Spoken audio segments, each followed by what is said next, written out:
Boa tarde, galerinha, tudo bem? Olha, eu tô aqui com vocês. Hoje a gente vai trabalhar um pouco de ciências.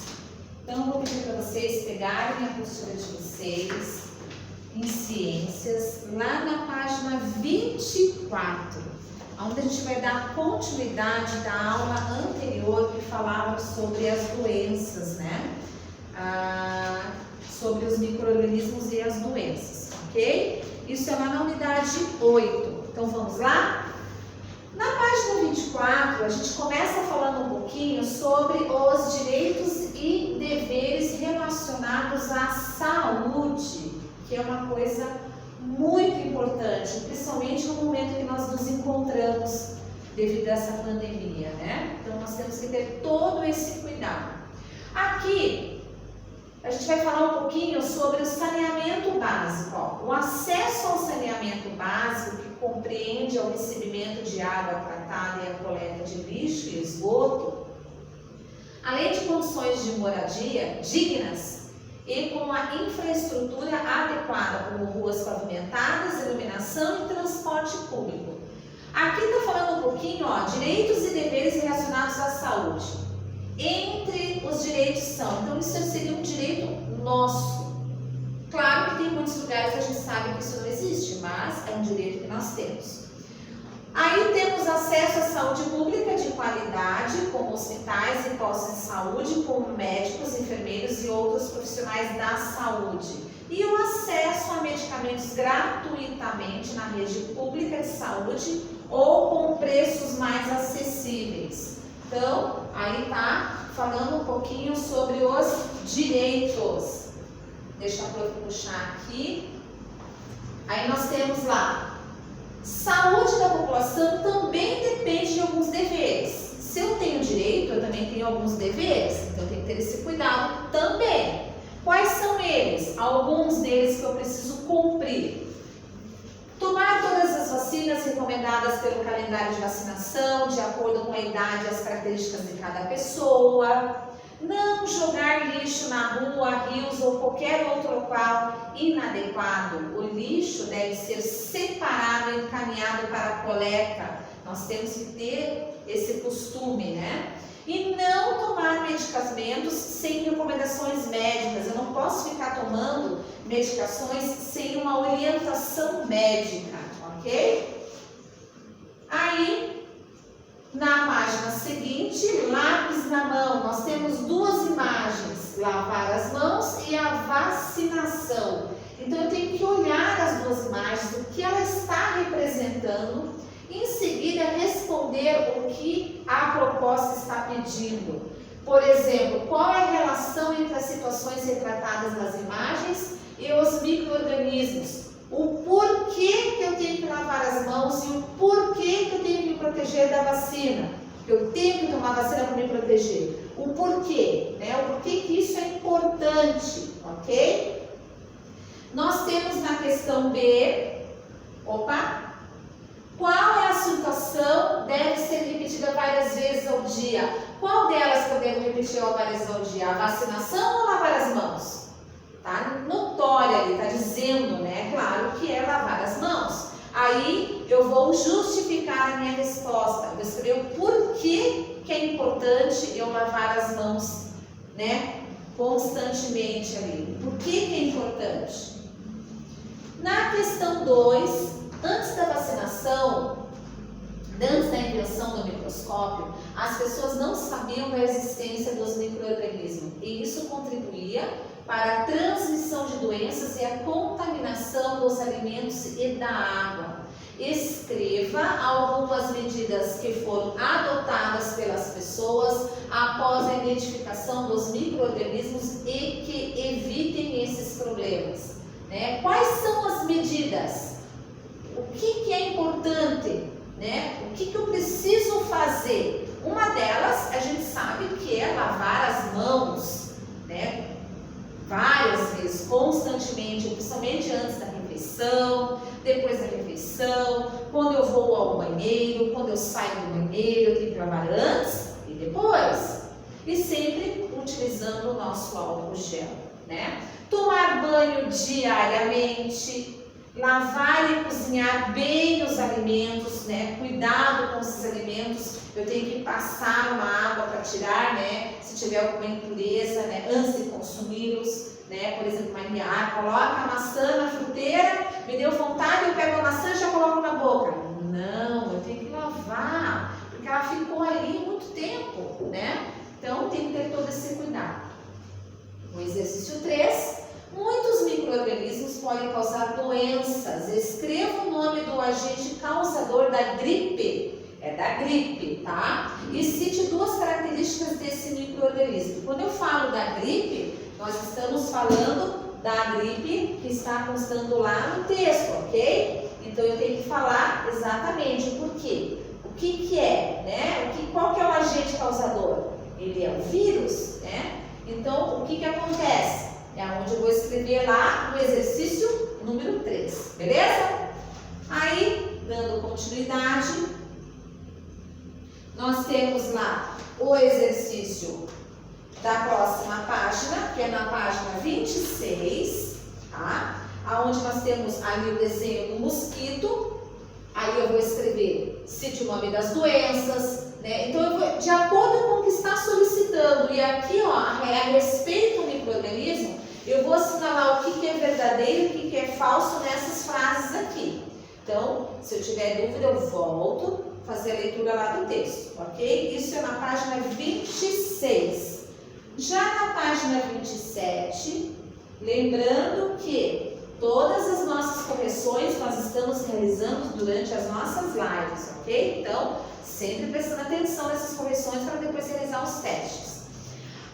E lembrando também que é o nosso último teste logo está chegando aí, beleza? Mas a professora avisa para vocês durante a aula, ok? Aí falamos um pouquinho sobre a biotecnologia e os micro-organismos. O que é a biotecnologia? O que é? É um conjunto de técnicas de seleção e modificação de seres vivos para que produzam substâncias ou melhorem seu desenvolvimento. Pode parecer algo recente, mas há milhares de anos, os seres humanos já selecionavam sementes para obter alimentos melhores e utilizavam micro-organismos como fungos na produção de queijo e bebidas, mesmo sem saber que esses seres existiam e que estavam envolvidos na fabricação desses produtos. Quer dizer, a gente precisa, né, de todos esses produtos aí. Então aqui está falando um pouquinho do milho, da uva, né? Como é que, ó, que nem o milho. Quando ainda não existia agricultura, os seres humanos começaram a selecionar plantas para serem cultivadas e animais para serem domesticados. Plantas como milho, trigo e centeio, como sementes maiores, foram sendo escolhidas para serem plantadas e reproduzirem, o que no decorrer de milhares e milhares de anos resultou nas plantas que atualmente nós temos. Então veja a evolução, né? A agricultura também já estabelecia, os egípcios passaram a cultivar a uva para produzir o vinho, tá? Aqui há milhares de anos, quando a medicina como a conhecemos ainda não existiu, os chineses começaram a utilizar a soja para tratar infecções por fungos. E aqui, antes da existência das geladeiras, o leite retirado de ovelhas, cabras e vacas tinha que ser consumido rapidamente. Aí descobriram que, né, conforme ele ia se solidificando, ele se formaria o queijo, ok? Então assim foram avançando. E claro, foi avançando cada vez mais e mais e mais, né? Aí na próxima página, lá na página 28, falando um pouquinho sobre a produção dos alimentos, aonde a produção ela se iniciou aqui, ó. A produção de vários alimentos está ligada à presença de micro-organismos. O pão, por exemplo. O pão, a massa de pizza, o iogurte, o queijo e o vinagre são apenas alguns exemplos. Eles precisam dos micro-organismos como fungos e bactérias. São os ingredientes principais, olha que interessante, para poder produzir. Então, o leite e o sal é uma seleção de micro-organismos que são os ingredientes básicos do queijo. Os micro-organismos são adicionados ao leite para que adquira a consistência e o sabor característico desse produto, né? Então, olha aqui, ó, né? Ele está ali produzindo. Olha aqui o formato do queijo. E é assim, né? Claro que aqui é uma produção em escala, na fábrica, né? Aí, opa, olha lá o vinagre. O vinagre pode ser produzido a partir de diversos ingredientes, como, olha que interessante, a cana-de-açúcar, o suco de maçã, o limão, a uva. Ele ajuda, né? Ele vai formar. E com a ajuda das bactérias, o açúcar contido nesses ingredientes transformam em vinagre. Olha que interessante, né? Vinagre. Aí, o pão. Os ingredientes básicos do pão são água morna, farinha de trigo, sal e fermento. O fermento do pão é fermento biológico, pois ele é composto de um tipo de fungo que é conhecido como levedura. Esse fungo ele se alimenta do açúcar, da farinha e produz gases, por isso que ele cresce, né? A massa fica grande, bonita, estufada. Então ali os ingredientes está mostrando, olha lá. Então, né, conforme vai a sequência dos ingredientes, ó, como água morna, farinha de trigo, sal, fermento biológico são misturados e bem amassados antes de irem para o forno e transforma-se em pão, olha lá. Aí aqui está pronto, aqui foi para crescer, porque, né, o fermento, vamos dizer assim, ele vai fazer o crescimento, fica grande o bolo bonito, é a mesma coisa que o bolo, né, como se fizeram na culinária. Você sabia que quando o pão é assado, os fungos presentes no fermento morrem e o gás que eles produzem é liberado, formando os furinhos? Olha que interessante! A massa, quanto maior a quantidade de furinhos, mais macio e saboroso o pão fica. Então, olha que interessante!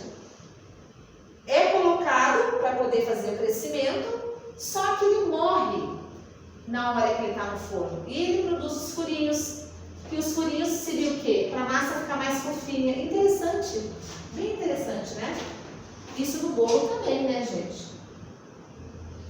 Aí nós temos lá na página 30, nós temos ali uma experiência, tá? Eu vou pedir para vocês, que estão em casa, né? Que por favor, quem puder, realize. E depois me conta lá na live, conta lá pra gente, pra galera toda, quem for fazer, o que aconteceu, né? Aí vocês vão então fazer essa experiência na página 30, vão responder as questões que estão lá embaixo, nós temos lá as questões, ó. Então vocês vão seguir exatamente o passo que está aqui, vão realizar, vão registrar, ok? Bate uma foto, põe no grupo lá pra gente, ou põe no privado para a professora, sem problema nenhum.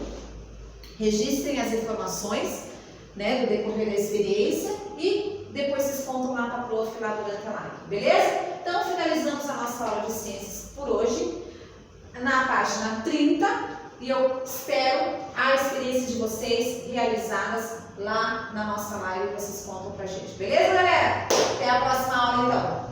Tchau!